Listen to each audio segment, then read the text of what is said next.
રાજકારણ હવે ગરમાતું જાય છે। વિસાવદર માર્કેટિંગ યાર્ડના ચેરમેન સામે આક્ષેપ છે કે તેમણે રાજસ્થાનની મગફળીને સૌરાષ્ટ્રની ગણાવીને ટેકાના ભાવે વેચી હતી। આ આક્ષેપને લઈને કોર્ટના આદેશ બાદ પોલીસે મગફળીના FSL નો રિપોર્ટ કોર્ટને સોંપ્યો છે અને જે તે સમયના તલાટી મંત્રીના જવાબો લેવાના પણ શરૂ કર્યા છે।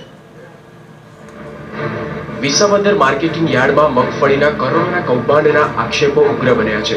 વિસાવદરના ધારાસભ્ય હર્ષદ રીબડિયાએ એવો આક્ષેપ કર્યો હતો કે યાર્ડના ચેરમેન ભાજપના આગેવાન છે અને રાજસ્થાનની મગફળીને સૌરાષ્ટ્રના ખેડૂતોના નામે વેચી છે, સરકારને ટેકાના ભાવે વેચી છે અને અંદાજે 1 કરોડથી વધુ રકમનું કૌભાંડ આચર્યું છે। તેમણે આક્ષેપ કર્યો કે આ મામલે પોલીસ પણ ઢીલી નીતિ રાખી રહી છે અને રાજ્ય સરકાર પણ આ મગફળી કૌભાંડ મુદ્દે મૌન સેવી રહી છે।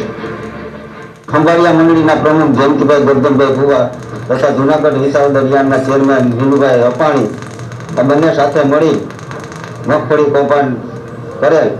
પછી મને ખ્યાલ આવતા મેં પોલીસ સ્ટેશને ફરિયાદ કરેલ। પોલીસે કંઈ પગલાં ન લીધા, ના છૂટકે મારે કોર્ટમાં જવું પડ્યું। તપાસ કરી તો વિસાવદર મગફળી ખરીદવાને બદલે વિસાવદરનું સેન્ટર હોય ને જૂનાગઢ અવાવરું જગ્યામાં જે સરગવાડા અહીંયા ગોડાઉનની અંદર મગફળી ખરીદી ચાલુ હતી। અમે લોકોએ બધા ખેડૂત આગેવાનો ત્યાં જઈને જનતા રેડ પાડી તપાસ કરી તો અહીંયા રાજસ્થાનની મગફળીના ઢગલા મોઢે સેમ્પલો પડ્યા, ગુણીઓ પડી।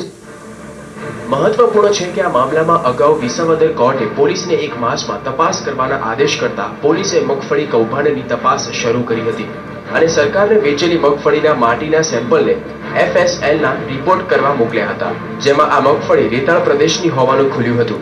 સૌરાષ્ટ્રની જમીન કઠણ જમીન તરીકે ઓળખાય છે, ત્યારે આ મગફળી રાજસ્થાનની હોવાનું જાણવા મળ્યું હતું। પોલીસે વિસાવદર યાર્ડના ચેરમેન સામે થયેલા મગફળી કૌભાંડમાં તપાસને વધુ સઘન બનાવી છે અને મગફળીનો FSL રિપોર્ટ કોર્ટને સોંપ્યો છે અને જે તે સમયમાં તલાટી મંત્રીના જવાબ લેવાના પણ શરૂ કર્યા છે। ખેડૂતોએ જે તે વખતે એવું લખાવેલું હતું કે આ મગફળી અમે ઉત્પાદન કરેલી ને અમે માર્કેટિંગ યાર્ડમાં વેચેલી છે ટેકાના ભાવથી। એટલે હવે આપણે તલાટીઓના જવાબ લેવા પડશે અને જે તે ખેડૂતોના જવાબ લેવા પડશે, કેમ કે રેતીમાં જે આપણે મગફળી છે રેતાળ પ્રદેશમાંથી આવેલી છે, એવું રેતાળ પ્રદેશમાં ઉત્પાદન એવું થયેલું છે એવું આવેલું છે।